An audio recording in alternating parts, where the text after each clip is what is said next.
밤에는 우리가 다음 주죠. 다음 주가 우리가 한 주간 저녁 집회, 새벽 집회가 있어서 고난 주간을 우리가 맞게 되고, 그래서 오늘밖에 시간이 없겠다 싶어서 송도 헤이븐 처치 비전을 이 밤에 함께, 지난번 우리가 나누었지만 다시 한 번 더 이성민 전사를 통해서 하나님의 꿈을 나누도록 하겠습니다. 박수 한번 부탁합니다.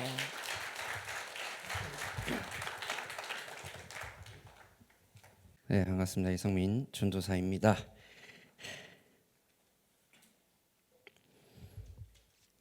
오늘 이 시간에 하나님의 말씀을 나눌 수 있는 기회가 생겨서 너무나 영광스럽게 생각합니다.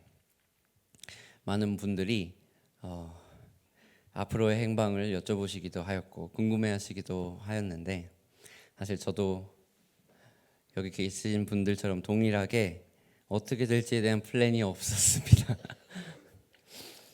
그냥 하나님이 보여주시는 방향에 따라 순종으로 걷고 있었기 때문에 저도 잘 몰라서 해드릴 수 있는 말이 별로 없었습니다.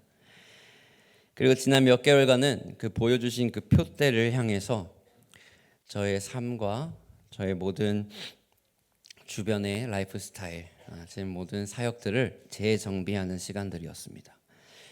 사실 말이 재정비지, 송도에 있는 교회 기획부터 이제 실행까지 그 인테리어 실행까지 도맡으면서 정신없는 시간을 보내기도 했지만, 나름대로 맡고 있었던 청소년부 사역을 내려두고 그 시간 동안 이것에 좀 집중할 수 있는 시간, 그리고 헤이븐 처치의 앞으로의 비전을 생각해 볼 수 있는 좀 충분한 시간을 가졌었습니다.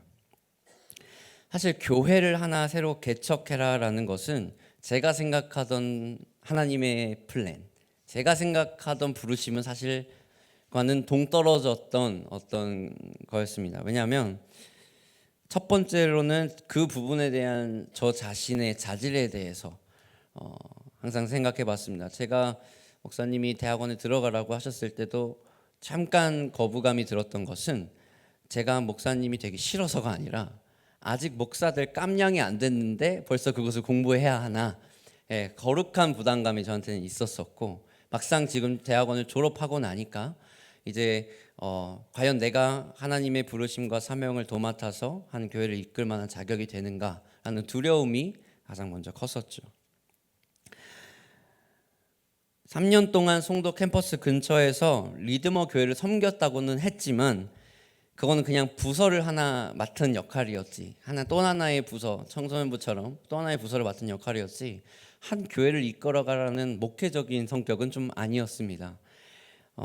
대학원을 졸업하면서 학교에서 여러 한국 교회의 현실들과 실정, 그리고 통계들을 좀 보면서 교회를 하나 개척해서 담임 목회를 한다는 것이, 특히 지금 이 시대에 교회를 개척해서 목회를 한다는 것이 얼마나 힘든 것인지 처절하게 깨달았을 타이밍에 제 인간적인 생각과 배운 지식으로는 도저히 시도하지 않을 그 일을 하나님께서 가라고, 너는 가라 라고 얘기하시는 그 표대에 순종했습니다. 저는 제 마음 같아서는 그냥 이 자리가 좋사오니 하면서 그저 잘 맡고 있었던 청소년부 예배 인도만 한다 했으면 더욱 편했을지도 모릅니다. 사실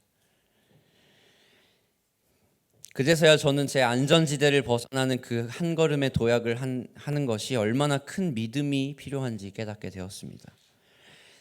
이제서야 깨닫던 게, 아브라함이 하란 땅을 떠나 알지도 못하는 하나님이 단순히 보여줄 그 땅으로 가기에는 얼마나 큰 기도와 결심 그리고 믿음이 필요했는지도 처절히 깨닫는 시즌이었습니다. 이런 마음을 가지고 있는 중에 그럼에도 한 걸음을 뗄 수 있었던, 제 믿음의 도약을 할 수 있게 한 것은 저의 어떠함이 아니라 우리 아름다운 꿈의 성도님들의 기도와 관심이었습니다. 지난 3년간 송도 땅을 향한 비전을 가진 것은 단순히 영어를 잘하기 때문에 제 개인적인 부르심이다라고 생각했었는데, 이 시즌 가운데 모든 성도님들이 합심하여 이 땅을 향한 부르짖음을 보면서 너무나 큰 힘이 되었습니다. 그리고 굳이 찾아가지도 않아도 될 그 현장에, 아직 완성도 안 된 그 현장에 직접 오셔서 목장별로 오셔서 예배하시고 기도해 주심이 얼마나 크나큰 힘이 되었는지 여러분들은 모를 겁니다. 이러한 결정과 다가올 시즌에 한 걸음을 내디딜 수 있게 해준 것은 다름 아니라 우리 성도님들의 기도 덕이었습니다. 네. 어쩌면 외로워 보일 수 있는 이 길이 절대 혼자만이 걷는 길이 아니라는 사실이 큰 힘이 되었습니다. 다시 한번 온 마음 다해 감사합니다. 어떠한 표현으로도 이 감사함을 온전히 표현할 수는 없을 것 같습니다. 이번 우리 플랫폼 처치를 세팅하면서 가장 중요하게 했던 것은요, 교회의 원형의 회복이었습니다. 교회는 절대로 우리가 원하는 것을 이루는 곳이 아닙니다. 우리가 원하는 것을 이루는 곳이 교회였다면 그것은 더 이상 교회가 아니겠죠. 그것은 내가 중심이 된 삶 가운데에 그저 교회를 내 삶 가운데 끼워 넣는 것뿐이지, 교회가 중심이 되고 하나님이 중심이 되고 예수님이 중심이 된, 저기 보이는 네 마음을 다하고 목숨을 다하고 뜻을 다하여 하나님을 섬기는 것은 아니라고 생각합니다. 지체는요, 머리가 명한 대로 움직여야 한 몸이라고 얘기합니다. 예수님과 한 몸이 됐다고 말하면서 예수님이 명한 것보다 내가 이루고 싶은 것이 먼저가 되어버리게 되면 그것이야말로 교회가 아니라 유사교회라고 저는 믿습니다.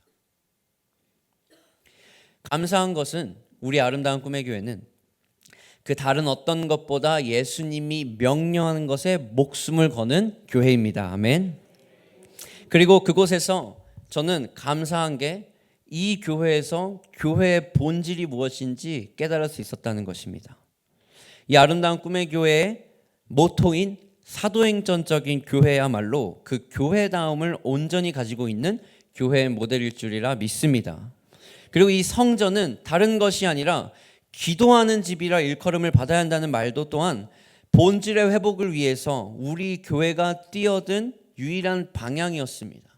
내가 하고 싶어서 그저 예배 한 번 더 드리고 싶어서 세운 것이 기도의 집이 아니라 주님께서 기도하는 집을 하라고 명하셨으니 단순히 그 명령에 따라 이 기도의 집을 세운 것이 우리 교회였습니다. 다음 세대의 교육은 대안을 찾는 것이 아니라 원안을 회복해야 한다는 말도 또한 우리가 오하비 학교를 시작할 수 있게 한 계기였습니다.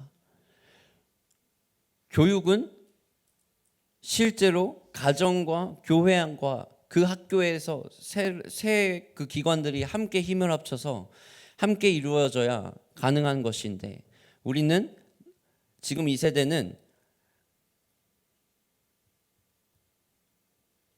그 하나님의 말씀을 향하여 교육을 하는 것조차가 대안이 돼버리고 그 정부 기관의 대안이었던 이 공교육이 원한이 돼버린 시대를 살고 있는 겁니다. 하지만 실제로 여러분, 지금 우리가 공부하고 있는 공교육 자체가 시작한 지 400년도 안 된 대안이었습니다. 그러니까 우리는 대안학교를 시작한 것이 아니라 원안이었던 하나님의 교육 방식으로 되돌아감을 우리가 하고자 했던 것입니다. 그렇기 때문에 우리가 예수님이 이 다음 세대 가운데 세상 끝까지 복음을 전파하라는 그 명령이 우리 교회가 교회다울 수 있는 유일한 길이었기 때문에 학교를 시작했고 기도의 집을 시작할 수 있었습니다. 교회가 교회다워질 수 있으려면 본질을 회복해야 됩니다. 이 본질의 회복을 찾는 와중에 우리는 사도행전적 교회가 사실 플랫폼 처치의 개념을 가지고 있었다는 사실을 깨달았습니다. 그렇기 때문에 우리는 모이지만 이제는 흩어져야 한다고 이야기합니다. 교회의 몸집을 키우는 것보다 중요한 것은 그 교회가 하나님의 나라를 제대로 확장하고 있느냐입니다. 초대교회는 그렇기 때문에 하나님의 나라라는 그 목적 아래에 모두 상호적으로 연결되어 있었고 각기 다른 지체들이 다른 역할을 통해 머리 대신 예수님의 명령을 효과적으로 전달했습니다. 에베소 4장 16절 이렇게 얘기하죠. 그에게서 온 몸이 각 마디를 통하여 도움을 받음으로 연결되고 서로 상호적으로 도우어야 한다는 것입니다. 그렇지만 지금 현대교회는 너무 개교회 중심이 이루어져 있습니다. 내 교회가 잘 되면 되지, 내 교회가 몸집이 커지면 되지, 내 교회가 부흥하면 되지. 이 교회 자체가 하나님의 나라에 위한 하나님의 나라를 대신하는 기관이 아니라 그저 내가 속한 곳을 대신하는 곳이 돼버린 겁니다. 그래서 각 지체의 분량대로 역사해야 한다는 말도 그 말입니다. 그 지체가 갖고 있는 각자의 특성에 맞게 그의 분량대로 서로가 도우면서 연합하여 역사하는 것이 그 몸을 자라게, 그 교회를 자라게 한다는 것이 예수님의 말씀인 겁니다. 여러분, 초대교회는요, 그러므로 이 초대교회는 두 가지의 모델로서 세워졌습니다. 첫째는 모달리티의 교회입니다. 그리고 두 번째는 소달리티의 교회입니다. 자, 이게 설명해 달라면 모달리티는요, 양육 중심의 목양 쪽 구조를 가지고 있는 교회입니다. 한 지역에서 지역 성도들을 양육하는 데 효과적인 구조를 가지고 있죠. 그리고 또 하나는 소달리티입니다. 이건 라틴어인데요. 이 둘 다는 라틴어입니다. 이 소달리티는 과업 중심의 선교 구조를 가지고 있는 교회입니다. 따라서 얘기하면 전투적인 교회로서 타문화권 선교에 필요한 적응력과 기동성에 특화된 구조를 갖고 있는 교회가 소달리티의 모델을 갖고 있는 교회라고 이야기를 하죠. 그래서 모달리티는 한 지역에서 같은 언어를 사용하고 같은 문화를 가진 그 동질 문화권, 여기서 얘기하는 이원, 이 같은 문화에 살고 있는 사람들을 복음을 전하는데 효과적인 모델입니다. 그런 시간을 두고 지속적으로 양육해야 하는 교회 목양 사역에 적합하기 때문에 신분과 출신과 지위과를 막론하고 모든 이들에게 복음을 전하고 구원을 누리게 하고 제자로 양육하고 또 그 안에서 재생산을 위한 전도와 선교 자원을 길러내는 하나님이 세우신 귀한 교회의 모델을 가진 것이 모달리티의 교회죠. 반면에 소달리티 교회는 사역적인 기동성과 문화 적응력을 바탕으로 타문화권 선교 사역에 효과적인 조직입니다. 그러니까 모달리티에서 인물과 물적 자원을 공급받아 이 E2 유사 문화권과 E3 타문화권에서 복음을 전하기 위해서 전방위적으로 하나님의 나라를 확장하는 역시 하나님이 세우신 귀한 교회가 소달리티의 교회가 됩니다.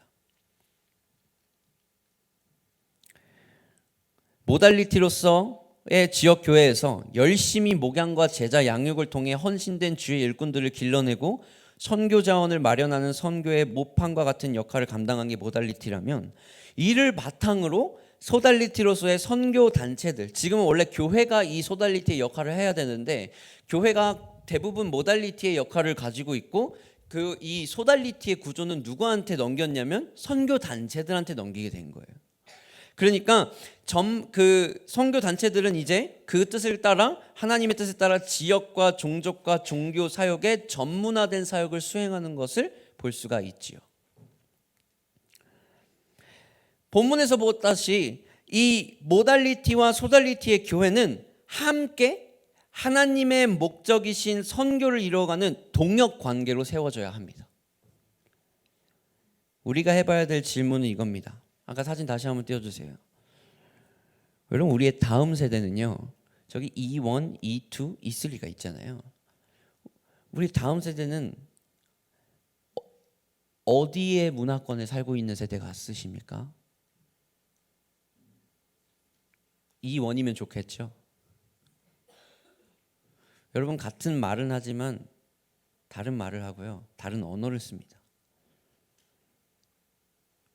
같은 사고 방식이라고 얘기하지만 서로 다른 사고 방식을 갖고 있고 다른 사고 체계를 갖고 있습니다. 우리의 다음 세대는요, 아마 유사 문화권 아니면 거의 타문화권이라고 봐도 무방합니다. 더 이상 다음 세대는 모달리티의 구조를 갖고 있는 교회에서 살아날 수가 없습니다. 우리는 이들을 위해서 이들의 문화에 뛰어들어서 이들이 갖고 있는 사고방식과 이들이 갖고 있는 사고체계의 바탕으로 변하지 않는 복음이 그들 안에 심겨지고 꽃을 피우게 하는 것이 우리의 목표가 될 줄 믿습니다. 다음 세대 이야기를 하면서 교회가 소달리티의 구조로 바뀌려고 노력을 하지 않는다면 절대로 우리는 노력은 하겠지만 되지 않을 겁니다.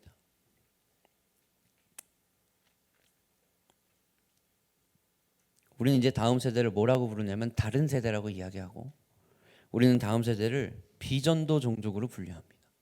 복음화율이 5%도 안 되거든요. 우리가 선교할 때는 그 나라의 문화와 그 나라의 언어를 배우는 데만 3년에서 5년을 쓴다고 합니다. 아무런 사역도 안 해요. 그런데 그 미전도 종족인 우리 다음 세대를 위해 사역을 하기 위해서 우리 교회들은, 현대 교회들은 얼마나 많은 자원과 시간을 쏟고 있나요?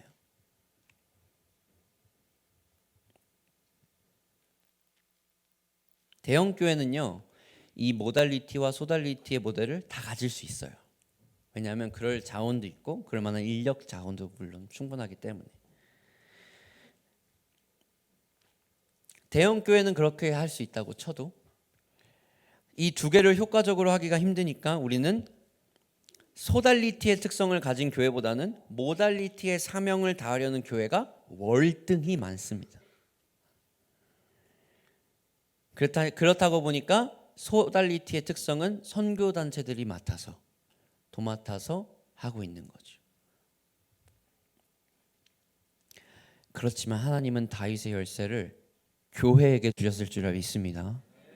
교회가 이 모델을 가지고 가야 됩니다. 선교단체를 뭐라고 하는 게 아닙니다. 그들의 힘으로만은 하나님이 쓰고자 하시는 주님의 준비된 군대들을 일으킬 수가 없습니다. 주님의 다윗의 열쇠는 교회에게 주어졌기 때문입니다. 초대교회의 플랫폼, 바울이 세운 그 초대교회도요, 이런 플랫폼 구조로 나아갑니다. 이 모달리티와 소달리티가 서로 연합해서 합력하여 선을 이룬 구조로 나아갔었던 겁니다. 사진 한번 보여주세요. 이 사진이 아마 있을 건데, 이거 안 좋나? 이렇게. 네, 계속 띄워주시면 됩니다. 안디옥 교회는요, 여러 인종들이 함께 어울려 세운 교회였습니다. 여기는 예루살렘에서 피신 온 유대인들이, 물론 아프리카에서 온 사람들과 헬라인들이 한 마음으로 교회를 아름답게 세웠습니다. 안디옥 교회는 바나바라는 선하고 성령 충만한 사도로부터 가르침을 받은 말씀에 굳게 선 교회였습니다. 거기에 그치지 않았습니다. 안디옥 교회는 바울과 실라를 선교사로 파송하고 예루살렘 교회를 돕는 구제와 선교에 앞장섰습니다. 안디옥 교회는 모든 선교를 지원하는 모달리티의 구조를 가지고 세워진 교회입니다. 이들은 나머지 소달리티의 역할을 지닌 선교 사역을 지원하는 커맨드 센터의 역할을 했습니다. 우리 오봉산 자락에 있는 아름다운 꿈의 교회가 이런 커맨드 센터로 자리매김할 것입니다. 고린도 교회는요, 도덕적으로 문란한 무역도시 교회였습니다. 특히 고린도 여자라는 말이요, 사람들이 고린도 여자라고 이야기를 하잖아요. 이 말은 그냥 고린도에 사는 사람이 아니라 어떤 뜻을 내포하고 있냐면 문란한 여자다라는 말을 내포하고 있을 정도로 이 도시, 고린도 도시 안에 이 음행이 얼마나 팽배했는지를 알려줍니다. 그래서 사도 바울이 고린도전서에서 특이하게 여성에 대한 제재를 많이 해요.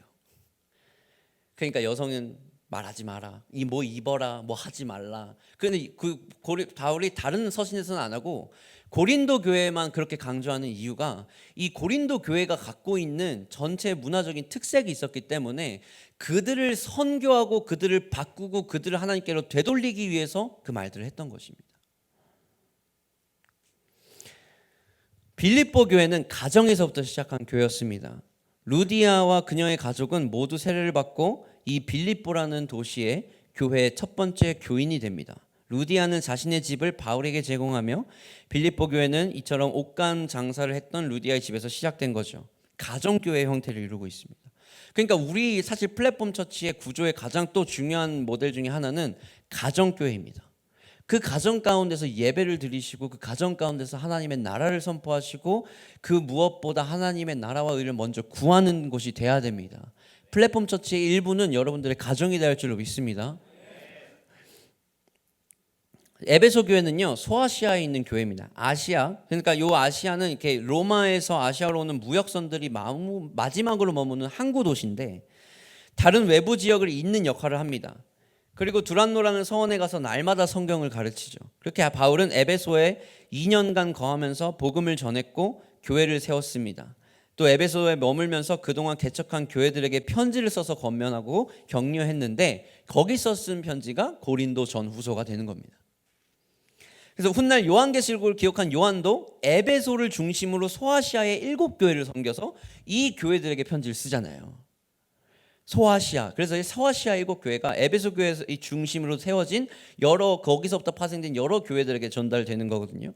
그래서 이처럼 에베소 교회는 소아시아에 있는 하나님의 교회로 훌륭하게 자라났습니다.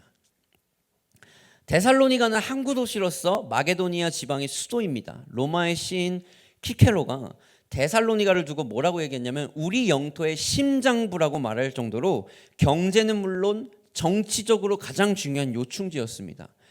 그러니까 이곳에서 크리스천들이 많아지고 예수님을 믿는 사람들이 많아지면 많아질수록 그곳의 정치와 경제 가운데 하나님의 통치 방법이 임할 수 있게 되는 거예요. 그렇기 때문에 이 나라의 정치와 경제적으로 가장 중요한 요충지이기 때문에 이곳이 정말 중요한 선교 전략지였습니다.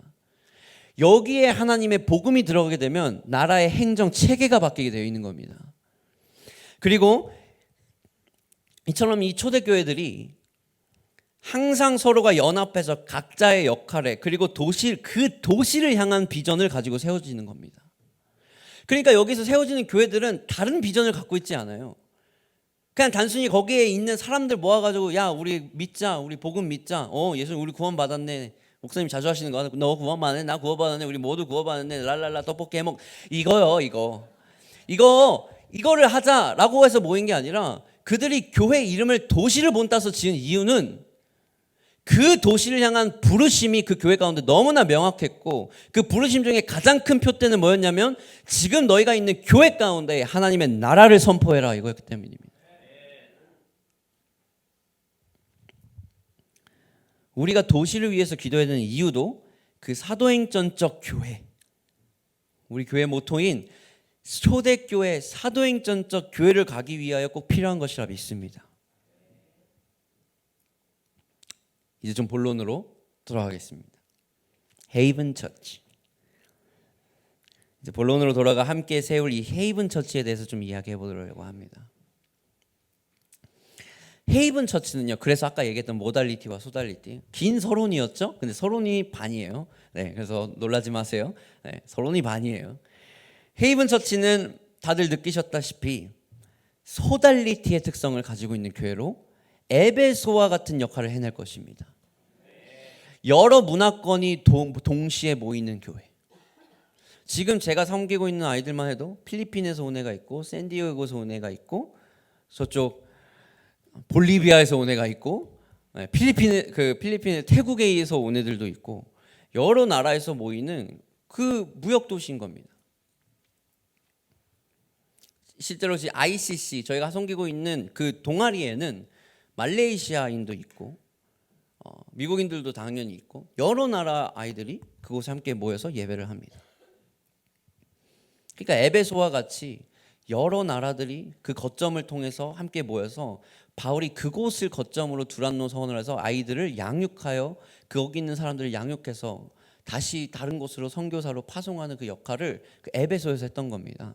헤이븐 처치는 소달리티의 역할로서 그 아이들에게 진정한 복음이 생기고 그들이 졸업하여 나중에 자기 나라로 돌아갈 때에 그들 안에 세워진 하나님의 나라에 대한 비전이 그곳 가운데 자기가 돌아가는 그 땅을 변화시키고 하나님을 바라보게 만드는 그 중요한 거점이 돼야 할 줄로 믿습니다. 이 교회는 선교적인 교회로서 특히 인천 땅, 특히 송도 가운데 있는 수많은 젊은이들이 있는 캠퍼스와 그리고 거기에 거주하고 계시는 외국인들을 대상으로 선교하는 교회가 될 것입니다. 하나님이 우리에게 주신 지상 대명령을 직접적으로 수행할 수 있는 곳, 그리고 간접적으로 수행할 수 있는 곳이 그곳이 될 것입니다. 헤이븐이라는 말이요, 항구 또는 피난처를 뜻해요. 항구 그리고 피난처. 헤이븐 처치. 이는 항구 도시 인천 가운데에 방황하는 사람들이 찾는 주 안의 피난처가 되기를 소망합니다. 제가 글로벌 캠퍼스를 사역하는데 우리가 알다시피 2022년 10월 29일 이태원 참사를 기억하실 것입니다. 그 당시 그 현장에 있었던 친구를 찾고자 하면 그냥 저희 캠퍼스에 있는 아이들한테 한 사람 다리 건너면 알 수 있을 정도로 많은 캠퍼스 젊은이들이 그 공간에 있었고 실제로 압박을 받아봤고, 네. 그러니까 그때 제가 그곳에서 사역을 하는데 캠퍼스 안에 있는 그 영적 공기가 얼마나 암울하던지 저희가 그때 모여서 기도로 뚫고 하나님 앞에 엎드려서 회개하자. 지금 누구 잘못이네 저 잘못이네 따지지 않고 지금은 하나님께서 우리에게 정말 그들을 위해서, 남겨진 자들을 위해서, 유가족들을 위해서, 정말 하나님의 나라를 위해서, 슬퍼하고 있는 모든 이들을 위해서 기도하자 하면서 무릎 꿇고 기도했던 그 순간이 아직도 기억나는데, 하나님이 그 사건을 통해 영적으로 이해하고자 하는 부분이 있겠다 싶었습니다. 뭐였냐면 지금 우리 다음 세대들은 압박을 받고 있는 세대라는 거예요. 학교라는 곳이 압박을 주고요, 사회가 압박을 주고요, 가정이 압박을 줍니다. 도대체 이 아이들은 어디서 숨을 쉴 수 있는 것일까요? 예수님이 말씀하십니다. 수고하고 무거운 짐진 자들아, 다 내게로 오라. 내가 너희를 쉬게 하리라. 나는 마음이 온유하고 겸손하니 내 멍에를 메고 내게 배우라. 그리하면 너희 마음이 쉼을 얻으리니 이는 내 멍에는 쉽고 내 짐은 가벼움이니라 하시니라. 이 압박받고 있는 세대를 유일하게 회복하고 하나님의 형상을 닮아가게 할 수 있는 유일한 길은 다른 어떠한 유명한 사람의 상담이 아니라, 심리치료가 아니라, 그 우울증을 잠깐 견디게 할 수 있는 약이 아니라, 그 불면증을 잠깐 잘 수 있게 하는 수면제가 아니라 하나님의 임재를 인카운터 만나고 주님 안에 거하는 것일 줄 믿습니다. 그러니까 예수님을 만나야지 아이들이 지금 자기들을 옥죄고 있는 이 압박감에서 회복할 수 있다는 거예요. 그 한 번의 인카운터가 이 아이들의 인생을 바꿀 수 있다는 거예요. 그래서 이 헤이븐 처치는 우리 다음 세대들이 다른 것이 아니라 이곳에 오면 내 주변에, 내 가정 가운데에, 내 사회 가운데에, 내가 있는 그 모든 곳 가운데에 압박을 주는 그 현장에서 유일하게 쉼을 얻을 수 있는 그 공간이 되기를 주님 소망합니다. 여러분, 헤이븐이라는 뜻의 피난처는요, 또 다른 뜻이 있어요. 우리의 피난처도 되지만 또 이루고 싶은 것이 있습니다. 바로 하나님이 거하시고 싶어 하시는 헤이븐이 되기를 원해요. 그러니까 헤이븐은 항구잖아요. 하나님이 정착하고 싶어 하시는 곳, 하나님이 머무르고 싶어 하시는 곳, 그곳이 되기를 원합니다. 하나님께 안전한 장소. 여기라면 내가 마음대로 내 영광과 내 임재를 누리게 할 수 있겠구나. 건강한 장소, 하나님의 헤이븐이 되기를 소망합니다. 왜 하나님이 왜 피난처가 필요한가 의문을 가질 수 있습니다. 하나님이 마음껏 임재하셔도 그분의 거룩과 영광이 가득한 그곳, 바로 다윗의 장막의 정체성도 이곳에서 이룰 수 있는 거예요. 그러니까 하나님이 그 다윗의 장막을 회복시키고 싶다고 하셨잖아요. 왜요? 휘장이 없습니다. 나를 가리우는, 내 임재를 가리우는 어떤 것도 없이 단순히 그곳에 있는 참된 예배자와 하나님의 임재가 안전하게, 세이프하게, 걱정거리도 없이 그 온전한 관계를 누릴 수 있는 곳이 다윗의 장막인 거예요. 다윗의 장막은 하나님의 헤이븐이었습니다. 여러분, 예수님도 피난처가 필요하셨어요. 그럴 때마다 예수님이 어디를 가셨을까요? 마태복음 21장에 이렇게 나와요. 그들에게 이르시되 기록된 바 내 집은 기도하는 집이라 일컬음을 받으리라 하였거늘 너희는 강도의 소굴을 만드는도다 하시니라. 14절에 맹인과 저는 자들이 성전에서 예수께 나오매 고쳐주시니. 자, 이 사건이 언제인지 아시죠? 우리가 다음 주면 이제 성금요일 전에 팜 선데이 이번 주 주일부터 예수님이 예루살렘에 입성하신, 그죠? 종려나무 가지를 흔들면서 입성하신 그 시간이, 그 시점이죠. 내일 모레부터 다들 아시죠? 네, 하시는데 들어오시고 그곳에서 예루살렘에 거하실 때 성전에 들어가세요. 힘들게 예루살렘 딱 들어가서 성전에 왔는데 여기 팔고 있는 사람들을 보신 거예요. 그러니까 화가 이렇게 나셔가지고 거기에 다 뒤집죠. 이게 지금 그 사건이에요. 그리고 14절에 맹인과 저는 자들이 성전에서 예수님께 나왔게 고쳐준 거예요. 자, 성전에 예수님께 나왔대요. 그러니까 맹인과 저는 자들은 다친 자들이라 성전에 나올 수가 없는 몸들이에요. 그런데 감히 불경한 이 맹인과 저는 자들이 성전 안으로 들어온 거예요. 그러니까 예수님이 야 괜찮아 들어와 하면서 고쳐주신 거예요. 이해가 가시죠? 이 상황이. 자, 이 상황에서 가장 화난 사람이 누굴까요? 대제사장들이죠. 15절 한번 봅시다.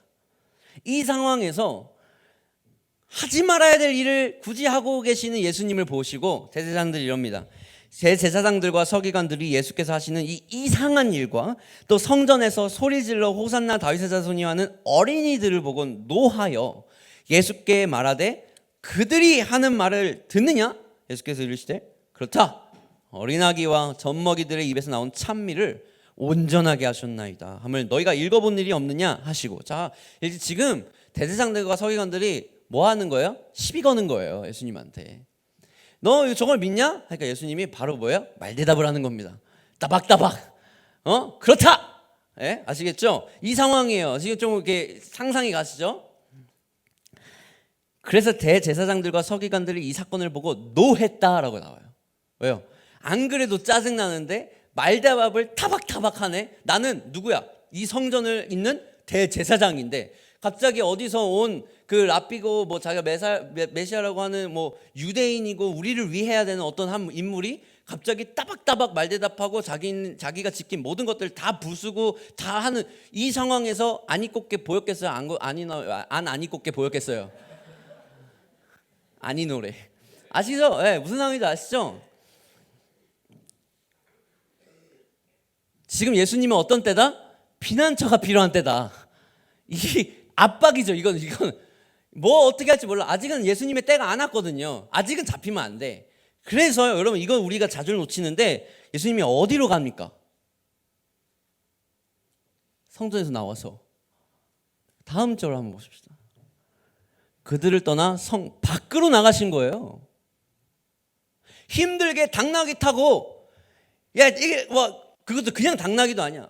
어린 당나귀 타고 이렇게 오면서 막 뭐 그렇게 하면서 뭐 퍼레이드 하면서 나왔는데 거기서 이제 이 일을 다 하고 힘들게 들어간 예루살렘에 여관을 찾으면 되잖아요.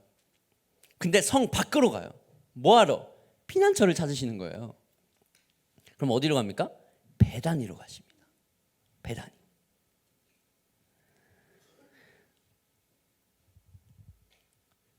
예수님은 항상 함께하고 싶으셨던 그곳 베다니 마을로 가십니다.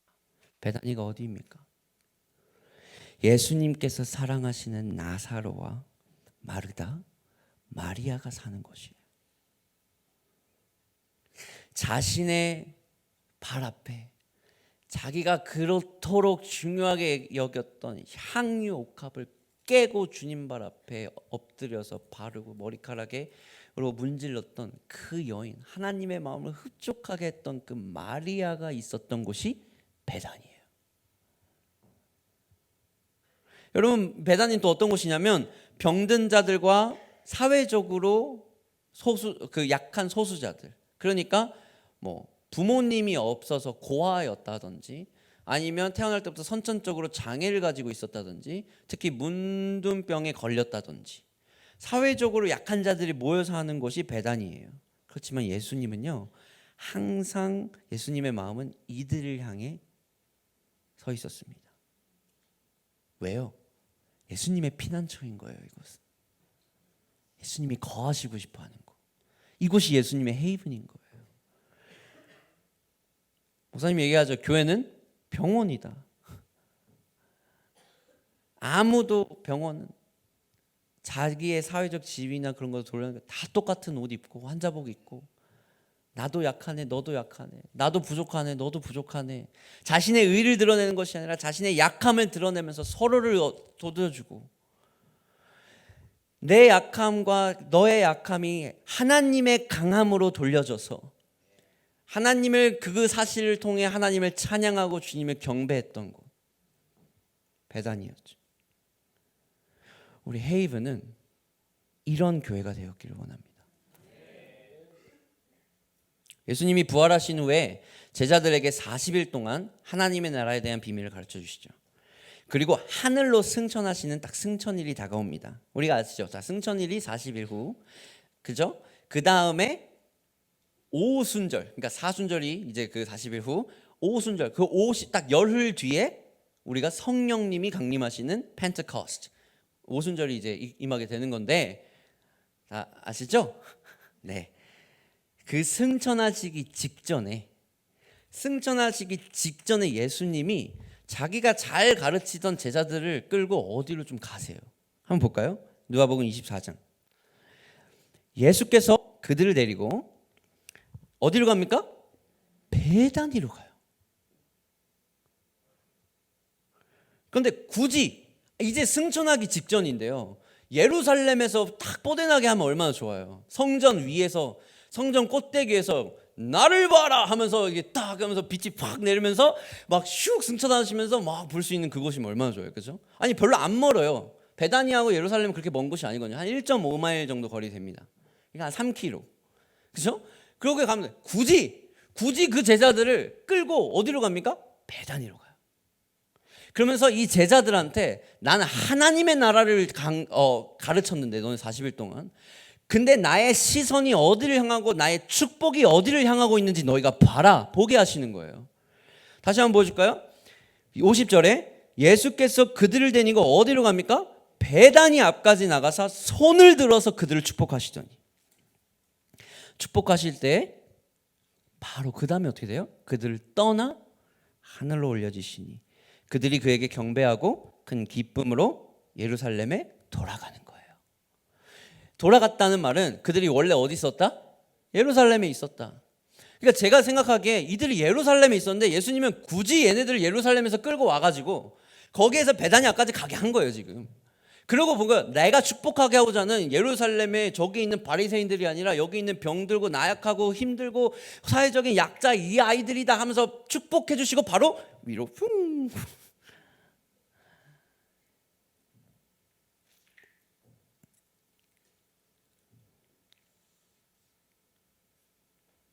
우리 헤이븐 처치는요, 우리 아름다운 꿈에도 이미 베다니 공동체일 줄 믿습니다. 우리 헤이븐 처치도 이 교회, 우리 아름다운 꿈의 교회 모토를 잘 살려서 하나님이 거하고 싶어 하시는 다윗의 장막, 하나님이 그곳으로 굳이 가서 그들을 굳이 축복하고 싶어 하시는 베다니가 되길 원합니다. 그게 헤이븐인 거예요. 이제 헤이븐 잘 아시겠죠? 이쯤에서 이제 거의 다 끝났습니다. 헤이븐 처치의 로고를 어떻게 디자인했는지에 대한 과정을 좀 설명해 드리려고 합니다. 이 로고의 시작은 좀 이랬습니다. 제가 이제 제안서를 낸 거예요. 이제 새로운 공간을 세우다 보니까 이제 공간에 대해서 많은 리서치를 하고 제가 공부를 하게 됐어요. 본의 아니게. 그러는 중에 이제 로고를 좀 이렇게 생각해 봐야 되는데, 교회니까 십자가가 없을 수 없잖아요. 그죠? 십자가 넣어야지 교회 안에. 그런데 제가 현장에서 공간 안에서 기도를 하고 있는 기도 중에 그곳에 뭐가 있냐면 수많은 창문들이 있는 거예요. 창문이 너무 많아. 아니, 네, 근데 그 문제는 창문이 열리지가 않아요.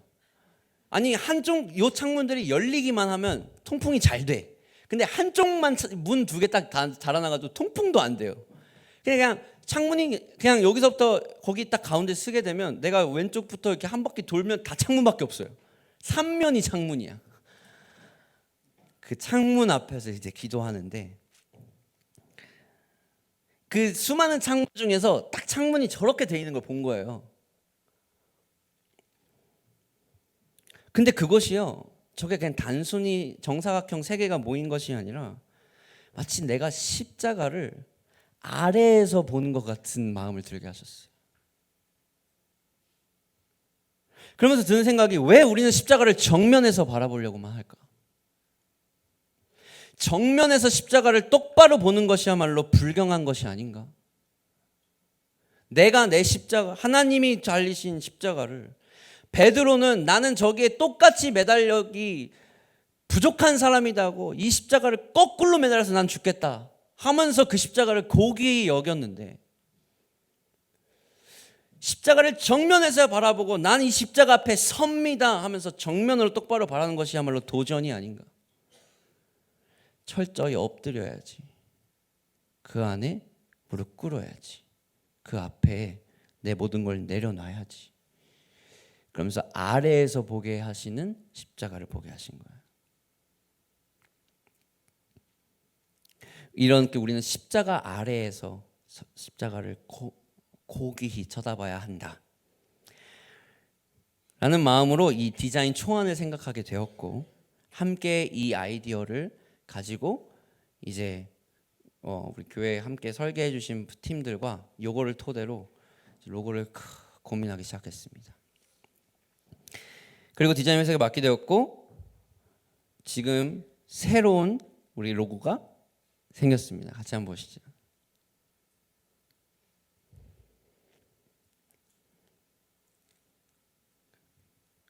박수 한번 주세요.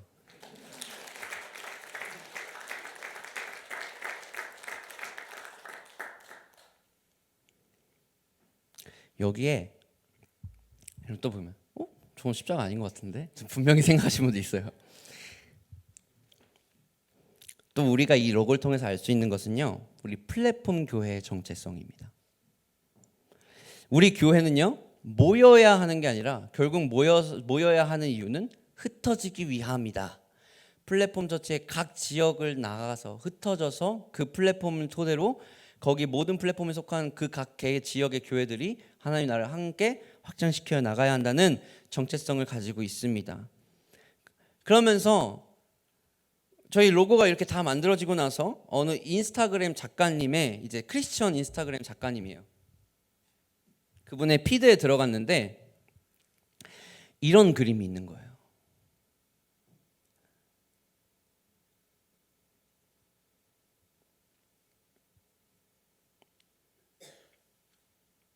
제가 지금 이걸 보고 너무 놀랐습니다. 첫째, 이 디자인이 저희 교회에 이미 되었던 로고와 너무 흡사한 거예요. 그죠? 그런데 두 번째로 놀랐던 이유는 이 작가님의 그림의 의도예요. 교회로 모이는 이유는 흩어지기 위함입니다. 이 슬로건이 지금 우리가 하려고 하는 플랫폼 처치를 세우려는 우리의 흐름과 너무 동일시한 거예요. 와, 이건 작품이다. 그래서 제가 이거는 불펌을 할 수가 없다. 제가 이 작가님한테 공식적으로 돈을 주고 액자로 만들어 달라고. 그래서 그분이 이제 이거를 크게 이제 액자 2개 해가지고 주셨는데 저희 헤이븐 처치에 달리게 될 겁니다.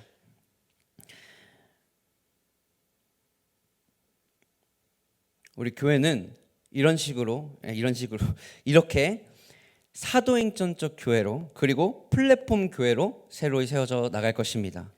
소달리티의 모형으로서 선교적인 교회가 될 것입니다. 이 땅의 다음 세대들과 외국인들이 다시 하나님께로 돌아오게 될 것입니다. 하나님의 나라가 이 교회를 통해서 이 도시 가운데 세워지게 될 것입니다. 다시 한번 우리 성도님들의 기도에 감사드립니다. 그리고 다시 한번 요청합니다. 앞으로 세워지게 될 이 교회를 위해서 기도해 주십시오. 우리는 결국 각 지체로서 하나로 연결되어 있는 한 몸임을 잊지 않으셨으면 합니다. 그리고 이 비전에 함께 동참해 주시기로 한 소중한 동역자 그리고 가정이 있습니다. 이들을 위해서도 함께 기도해 주십시오. 단순히 가는 것이 아닙니다. 거기서 그냥 또 다른 종교 생활을 누리려고 하는 것이 아니라 조금 더 트렌디하고 이런 교회를 누리려고 하는 것이 아니라 정말 이들의 인생을 정말 선교적인 삶으로 살아가기 위한 그 귀한 한 걸음을 경히 여겨주시지 말아줬으면 합니다. 우리 다 같이 한번 기도하며 나갔으면 좋겠어요. 나의 하나님,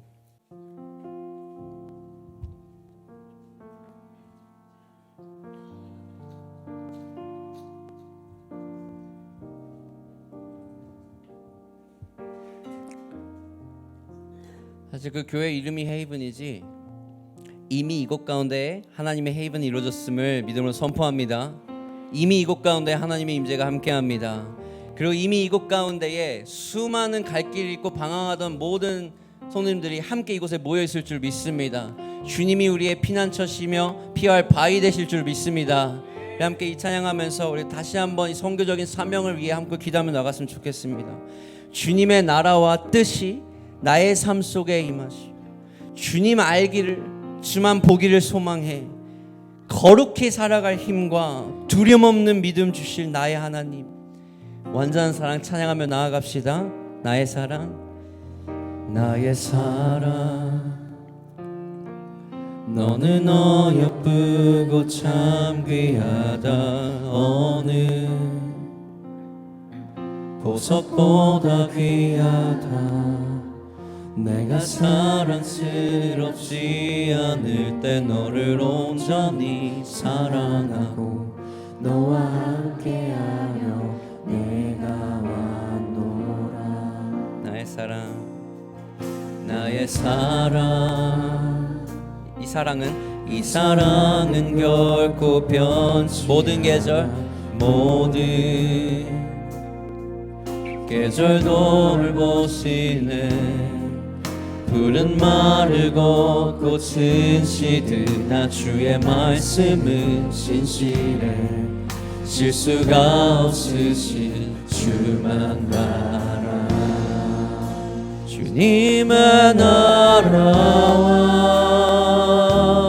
뜻이 나의 삶 속에 임하시며 주님 알기를 주만 보기를 소망해.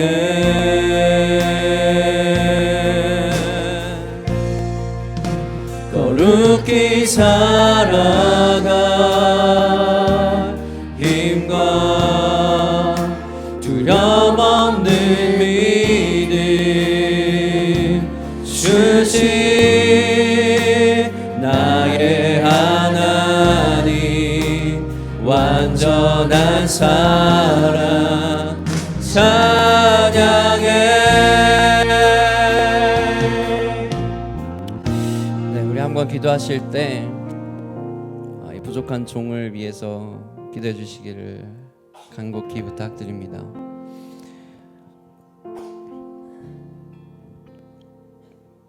주님의 나라와 뜻이 이 부족한 목회자의 삶 속에 임하기를 기도해 주시기를 바랍니다. 거룩히 살아갈 힘과 두려움 없는 믿음을 주실 그 하나님을 따르며 걸어갈 수 있는 힘을 달라고 기도해 주시기를 바랍니다. 하나님, 이 공간 가운데에 함께하는 헤이븐 처치의 리더와 함께 그 자리를 걸어가는 모든 동역자들을 위해 그들 가운데에 온전한 하나님의 나라와 하나님의 뜻을 이루기 위한 거룩한 소명이 세워지기를 우리 다 같이 한번 기도했으면 좋겠습니다. 다시 한번 주여 한번 외치며 하나님 그곳 가운데 주의 나라 뜻이 임하게 하여 달라고 우리 다 같이 한번 주여 한번 외치고 기도하겠습니다. 기도합니다. 주여!